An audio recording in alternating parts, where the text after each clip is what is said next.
हमारी बात समझने का चेष्टा करो, प्रयास करो। सदा सत्य बोलने का मतलब ये होता है कि अकारण झूठ बोलना बंद कर दो। अकारण झूठ बोलना बंद कर दोगे तो आगे चल करके धीरे धीरे तुम्हारी वाणी में सत्यता आ जाएगी।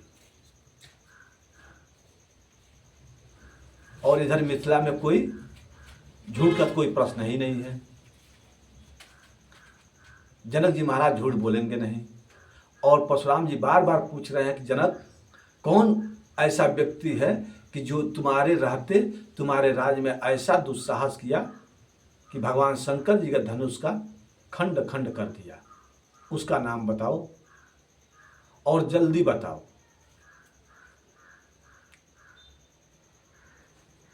इधर परशुराम जी से जनक जी अपनी पुत्री सीता जी को बुला करके प्रणाम करा रहे हैं। और उसी समय मुनि विश्वामित्र अपने दोनों शिष्य राम और लक्ष्मण से कहते हैं कि हे राम, बहुत बढ़िया गोल्डन चांस है, तुम लोग भी प्रणाम करो,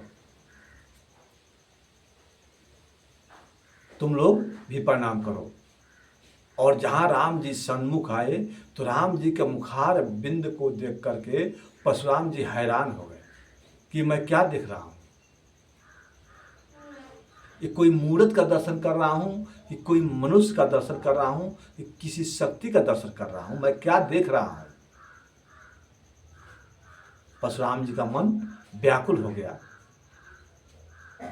इतने सुकुमार प्रभु राम जी थे और इतने धीर गंभीर थे कि ये धीर गंभीरता को देख करके परशुराम जी हैरान हो जाते हैं। परशुराम जी बोलते हैं राम जी से,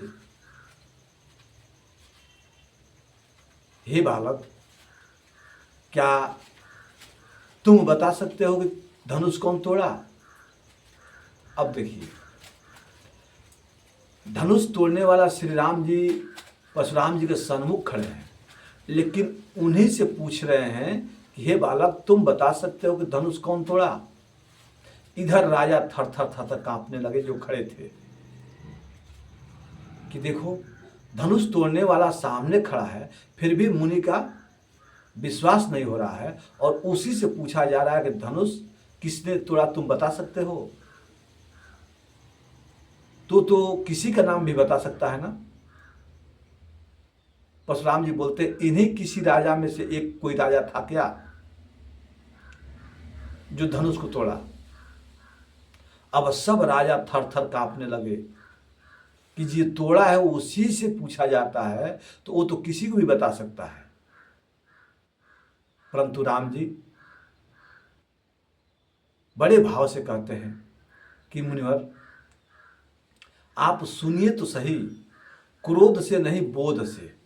आप बोध से सुनेंगे तो सब ठीक हो जाएगा और धनुष तोड़ने वाला भी आपके सन्मुख आ जाएगा।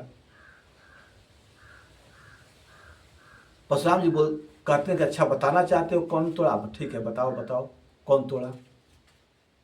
परशुराम जी बोल पड़ते हैं, नाथ शंभु शिव धन भंजनिहारा, होई हनि कोई एक दास तुम्हारा। राम जी कहते हैं कि हे मुनिवर, धनुष को भंग करने वाला कोई आपका दास ही है। परशुराम जी कहते हैं, नहीं बालक, वो दास नहीं है, वो सहस्त्र बाहों के समान मेरा शत्रु है। सहस्त्र बाहों के समान मेरा शत्रु है जो मेरे भगवान शंकर जी का प्रचंड धनुष का खंडित किया है, अतः उसका नाम बताओ।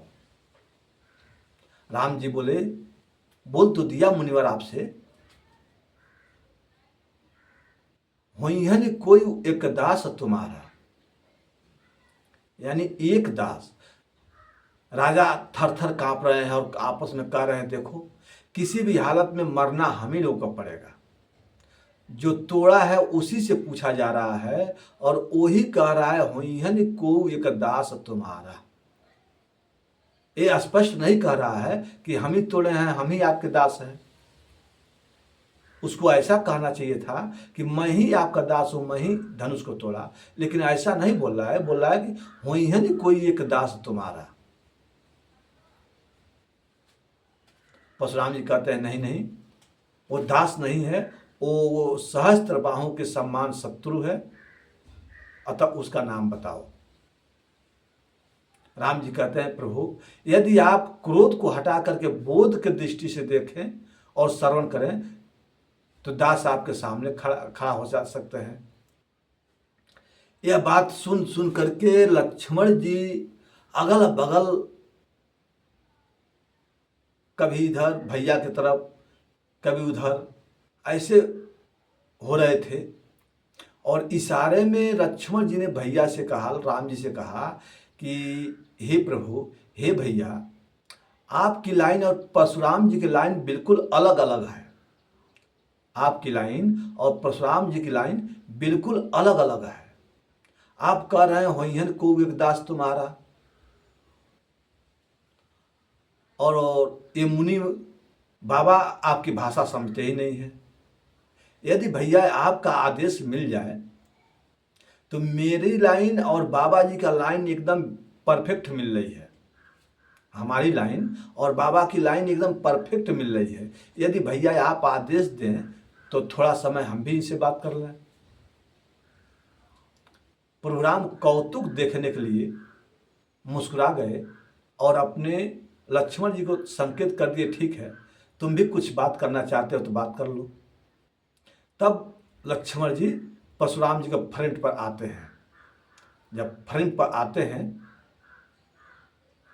परशुराम जी कहते हैं लक्ष्मण जी को देख करके, बालक तुमने तोड़ा धनुष, तुमने तोड़ा।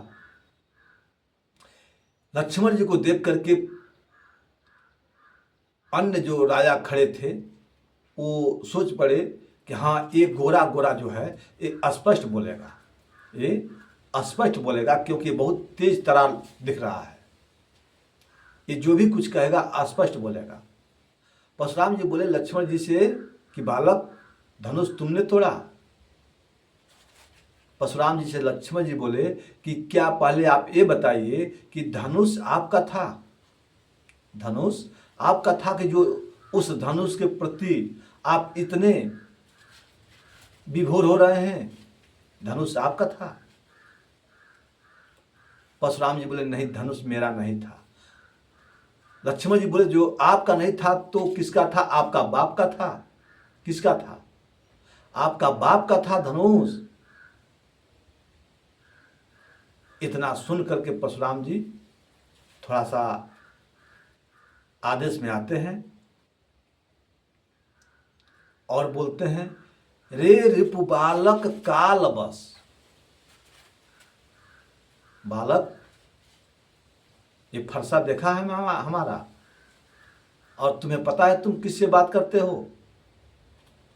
लक्ष्मण जी बोले भली भांति जानता हूं किससे बात करता हूं। आपके बारे में, आपके माता के बारे में, सबके बारे में मैं भली भांति जानता हूं कि मैं किससे बात करता हूं, तभी तो मैं आपसे बात करता हूं। पहले ये बताइए कि धनुष आपका नहीं था तो क्या धनुष आपके बाप का था, जिसके लिए इतना रोते हैं, बिलबिलाते हैं, गिड़गिड़ाते हैं?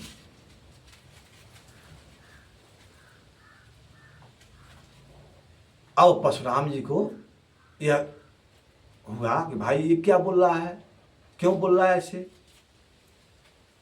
लक्ष्मण जी देखिए, लक्ष्मण जी कोई साधारण नहीं है। लक्ष्मण जी कहते हैं कि मुनिवर, यदि आपका नहीं है, आपका बाप का है। परशुराम जी कहते हैं हाँ, हमारा धनुष नहीं था परंतु मेरे बाप का था। अच्छा, आपके बाप का था? हाँ, हमारे बाप का था। तो आपके बाप कौन है? आपके बाप कौन है? परशुराम जी कहते हैं कि हमारा बाप हैं शंकर जी, हमारा बाप भगवान भोलेनाथ है।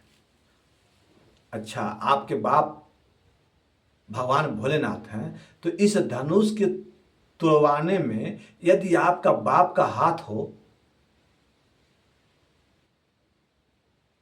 तो आप क्या कर सकते हैं?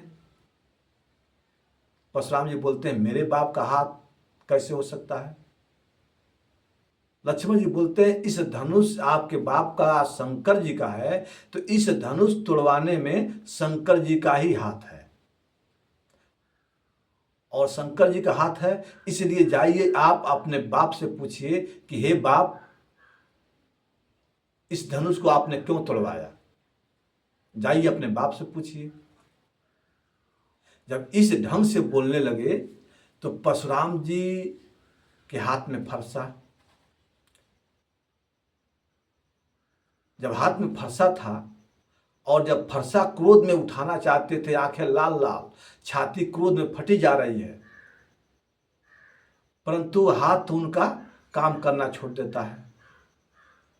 जब हाथ काम करने देना छोड़ देता है तो परशुराम जी और चिंतित हो जाते हैं। मन में सोचे, विचार किए कि कहीं सर्वशक्तिमान हर एक देहधारी को शक्ति प्रदान करने वाला शक्तिमान ही तो नहीं हमारे सन्मुख खड़ा है। यह भ्रम कैसे दूर हो? तो परशुराम जी राम जी की तरफ बढ़ते हैं और कहते हैं राम रमापति करधन लेहु, आ खींचहु मोट मोर मिटे सन देहु। हे राम, यदि आप राम हैं तो केवल राम से हमारा संदेह पूर्ण नहीं हो सकता है, अतः आप मेरे हाथ का धनुष पर बाण चढ़ा दीजिए तो संदेह मिट जाएगा। और इतना कह करके, जहां देखिए एक कथा बाल कांड की कथा है, संक्षेप में मैं आपसे निवेदन कर रहा हूं। परशुराम जी कहते हैं कि राम, यदि आप रमापति राम हैं तो मेरे हाथ का धनुष पर प्रतिज्ञा चढ़ा दीजिए तो मैं मान जाऊंगा रामावतार हो गया, अब परशुराम का कोई काम नहीं है। इतना कह करके अपने हाथ का धनुष परशुराम जी राम जी की तरफ देने लगे तो देत चाप आप ही चली गए हो, यानी परशुराम जी के हाथ से धनुष छिटका और अपने आप राम जी के हाथ में फुर्ती के साथ चला गया। परशुराम जी का आश्चर्य का ठिकाना नहीं हुआ कि हे भगवान, जो हाथ मेरा चेतन था वो हो गया जड़, और जो धनुष हमारा जड़ था, किसी से उठ ही नहीं सकता था, वो जड़ धनुष चेतन बन करके राम जी के सन्मुख उनके हाथ में फुर्ती के साथ में चला गया। इसका मतलब हो न होन ये परम शक्तिमान परमात्मा है जो कि इस रूप में हमारे सन्मुख उपस्थित हुए हैं। तो देत चाप आप ही चले गए हो, यानी परशुराम जी देना चाहते थे तो अपने आप परशुराम जी के हाथ से धनुष राम जी के हाथ में चला जाता है। और छुअत चाप, यानी राम जी केवल छुए हैं, अपने आप धनुष पर बाण चढ़ जाता है, परशुराम जी का संदेह मिट जाता है और राम जी के जय जयकार करते हैं। जनक जी के भाग्य का सराहना करते हैं कि हे जनक, तुम वास्तव में बहुत भाग्यवान हो, तुम महात्मा हो, धर्मात्मा हो, इसलिए परमात्मा और शक्ति का मिलन तुम्हारे दरबार में हो रहा है और तुम धूमधाम से अपने लौकिक विधि से इन दोनों शक्ति और शक्तिमान का विवाह शुभ आरंभ करो, और अब मैं चल रहा हूं अपने धाम को। यह इतना कह करके परशुराम जी जाने लगे। तब राम जी मुस्कुरा करके बोले, मुनिवर, थोड़ा ठहरिए, आखिर कहाँ जा रहे हैं? तब जाकर परशुराम जी निवेदन किया कि प्रभु अब आपका आगमन हो गया, आपका अवतार हो गया, अब राम का अवतार हो गया, इसलिए परशुराम का कोई आवश्यकता नहीं है प्रभु। अब मैं जा रहा हूँ अपने धाम वहाँ तपस्या करने।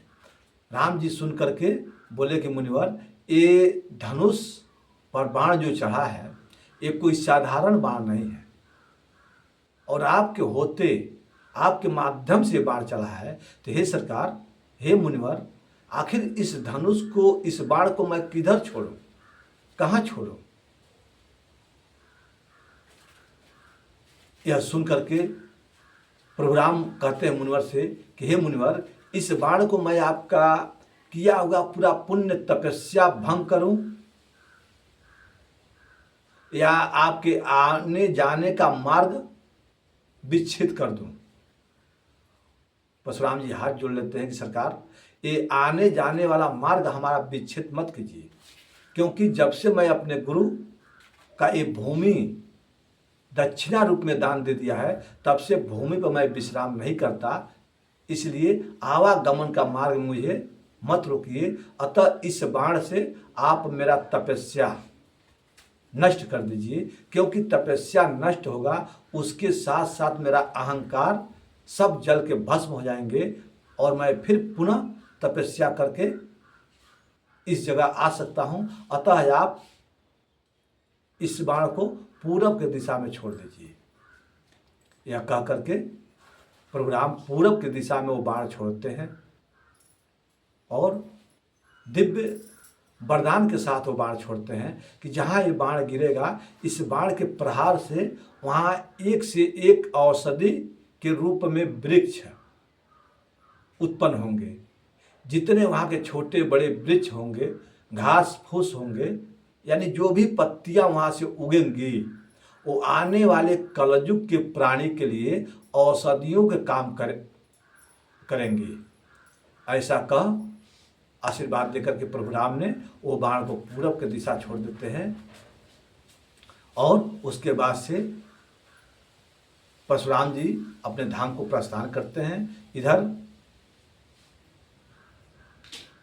जितने मूडी राजा थे आक्रमण करने के लिए, वो सब धीरे धीरे पतली गली से अपना घर के रास्ता देख लेते हैं, और फिर बाद में जनक जी महाराज अपने कुल के नीति के हिसाब से लौकिक भाव में, जैसे हमारे घर में, आपके घर में शादी विवाह होता है, उस भाव में महाराज जनक अपने सुपुत्री देवी सीता और महाराज दशरथ नंदन राम का विवाह वहाँ सुसंपन्न होता है, जिनके साथ में राम जी के साथ में चारों भाइयों का विवाह उसी मंडप में सुसंपन्न होता है। और उसके बाद से विवाह संपन्न करा करके उन्होंने, यहाँ कथा विस्तार करेंगे तो बहुत समय लगेंगे, इसलिए संक्षेप में विवाह करा करके उन्होंने अयोध्यापुर धाम आया। प्रेम से लिए भक्त वत्सल भगवान की जय।